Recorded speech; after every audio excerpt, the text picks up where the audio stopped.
Shalom Youters, kembali lagi bersama dengan saya Catherine Ladies. Dan hari ini kita akan membahas renungan kebenaran firman Tuhan yang berjudul Hikmat dari Tuhan.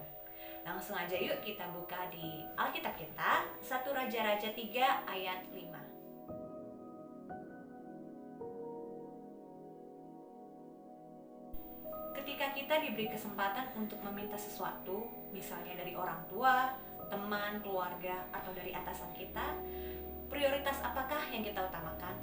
Apakah untuk kepentingan kita sendiri, ataukah untuk kepentingan orang lain? Kalau kita membaca terusan dari ayat tersebut, kita lihat di sana bahwa Raja Salomo tidak meminta kekayaan, harta, atau segala sesuatu yang berlimpah. Dia hanya meminta hikmat, pengertian, dan kebijaksanaan dari Tuhan. Bukti yang terdapat di 1 Raja-Raja 3 ayat 11 sampai dengan 12. Dan seperti yang kita tahu, Raja Salomo adalah raja yang terkenal dengan hikmatnya. Sebab Tuhan juga bilang, sebelum dia dan sesudah dia, tidak ada lagi raja seperti Salomo yang hikmatnya demikian luar biasa di dalam Tuhan. Dalam memimpin suatu bangsa yang besar, tentunya Raja Salomo memimpin dengan hikmat dan kebijaksanaan. Salah satu hikmat yang sering kita dengar adalah ketika Raja Salomo melerai kedua orang ibu yang memperebutkan seorang anak. Di situ kita bisa lihat bahwa Raja Salomo penuh dengan hikmat dan kebijaksanaan dari Tuhan dalam memutuskan suatu perkara. Sekarang ini sedikit sekali orang yang mencari hikmat.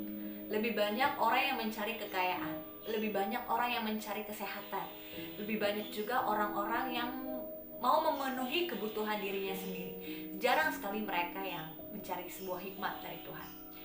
Dan ingat saudara bahwa lawan kata dari hikmat itu adalah kebodohan. Jangan sampai kita menjadi orang yang bodoh dalam bertindak, karena kebodohan itu bisa membuat sesuatu yang berharga menjadi tidak berharga sama sekali. Jadi jelas bahwa suatu kebodohan dan suatu hikmat itu adalah lawan yang sangat beda sekali. Di manakah kita mau berdiri? Di manakah kita mau berada? Tentunya kita mau berada di dalam hikmat. Dan tentunya hikmat yang kita dapat adalah hikmat yang dari Tuhan. Kita bisa lihat di Pengkhotbah 9 ayat 15, begitu powerfulnya sebuah hikmat. Mari kita baca sama-sama ya.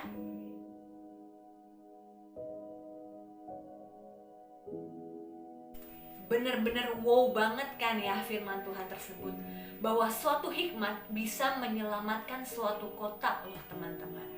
Jadi begitu powerfulnya sebuah hikmat itu. Tapi sayangnya sesama kita, sesama manusia, dikatakan di firman Tuhan itu, si miskin itu tidak diingat oleh siapapun.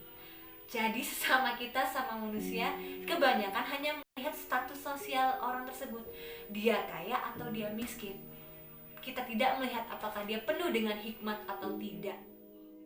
Padahal di situ jelas ya dikatakan teman-teman, bahwa orang miskin itu berupaya, berusaha untuk menyelamatkan kota tersebut. Tapi sayangnya tidak ada yang mengingat kebaikan si orang miskin tersebut. Dia berupaya untuk menyelamatkan kota, yang intinya berarti dia tidak menyelamatkan diri sendiri, tetapi ia menyelamatkan orang lain juga. Jadi orang yang berhikmat bukanlah orang yang untuk memenuhi kebutuhan dirinya sendiri, tapi orang yang berhikmat adalah orang yang untuk memprioritaskan kebutuhan orang lain daripada dirinya sendiri. Begitulah luar biasanya hikmat yang daripada Tuhan.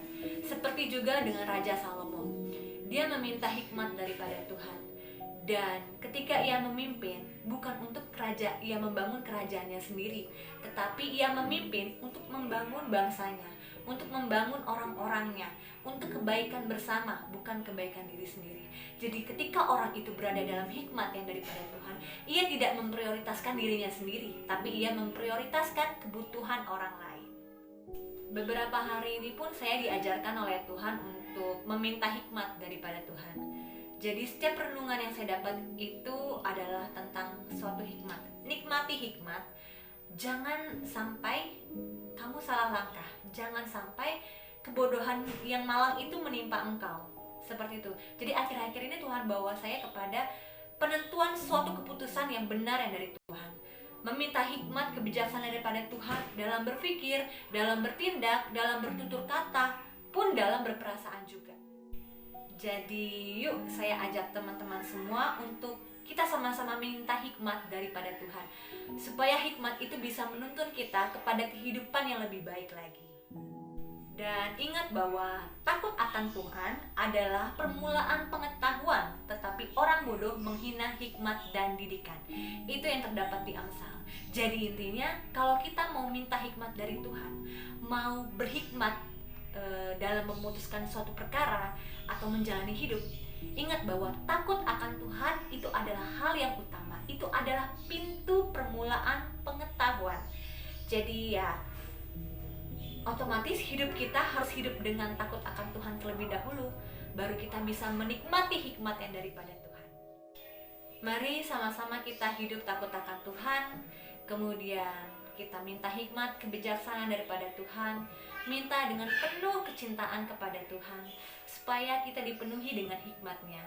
Dan hikmat yang kita dapat itu untuk mengusahakan kebaikan bagi banyak orang, bukan untuk kebaikan diri sendiri. Jadi kita belajar sama-sama ya dari perenungan hari ini, supaya hikmat yang daripada Tuhan itu benar-benar turun atas kita, dan kita dapat menjalaninya dengan baik dan benar. Yuk teman-teman, sama-sama kita bertumbuh dalam Tuhan. Dan jangan lupa subscribe, like, komen, dan bagikan renungan pada hari ini, supaya semua orang yang mendengarkan boleh menerima kebenaran firman Tuhan dengan sukacita, dan boleh melakukannya dengan sungguh-sungguh, dan kita sama-sama belajar dan bertumbuh bersama.